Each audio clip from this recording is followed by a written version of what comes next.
High বন্ধুরা, শুভ মহালয়া। এই সকাল 5টার সময় উঠে ব্লগটা স্টার্ট করলাম। আমি আগের দিন বাসন কোসন মেজে রেখেছিলাম, কারণ সকালে উঠে পারবো না বলে। তারপরে বিছনা কাঁথা ঝাড় পরিষ্কার করে বিছনা তুলে এই যে ঘর বারান্দা ঝাড় দিচ্ছি।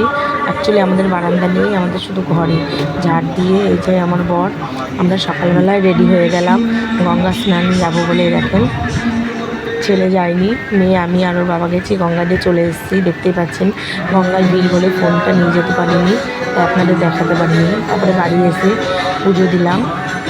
মহালয়ার দিনে ফুল তুলে এনে মিষ্টি এনে বড়ো মা আছে আমাদের ঘরে, তাই ভালো করে পুজো দিলাম। কারণ বড়ো মার মন্দিরে গেলে ওখানে অত ভিড়ে লাইন দিয়ে পুজো দিতে পারবো না।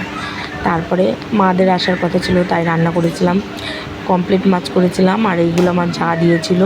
আর পটল সর্ষে করেছিলাম, মাংস করেছিলাম। এখনও মারা এসে পৌঁছায়নি। এটা আমাদের পুচকুর দুধ, ওর কাকি জাল দিয়ে রেখেছিল। এই যে আমার মা এসেছে, মা দাদা এসেছে, দুপুরবেলায় ওদের খেতে দিয়েছি। দেখেন, খেতে দিয়ে আমি একটু বসে রয়েছি। শরীরটা তো ভালো লাগছিল না, অনেক সকালে উঠেছি তো ওষুধ খাই।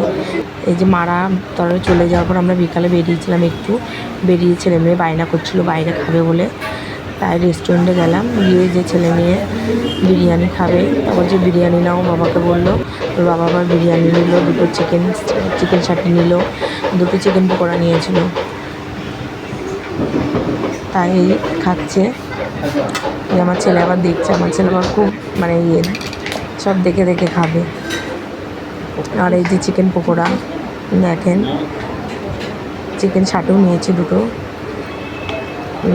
তিনটে নিয়েছিলাম চিকেন চাটে, সরি ভুল হয়ে গেছে, তিনটে নিয়েছিলাম। আর এই চিলি সস আর এই টমেটো সস দিয়ে ওরা খাচ্ছে। এই যে আমার বর এই যে ওটা চিকেন পকোড়াটা খেয়ে দেখছে কেমন। আমিও দেখলাম কেমন, ভালোই খেতে ছিল বন্ধুরা, ভালোই লাগলো খেতে, খারাপ না। কিন্তু কী বলেন তো, চিকেন চাটটা অতটা আমার কাছে ভালো লাগেনি, কেমন একটা গন্ধ লাগছিলো। তারপর আমরা খাওয়া দাওয়া করলাম। এই যে বাবা খাচ্ছিলো, আমরা খাওয়া দাওয়া করে প্লেট পরিষ্কার করে ফেলেছি, এত খেয়েছি। তারপরে ভিডিওটা এখানেই শেষ করলাম। পরে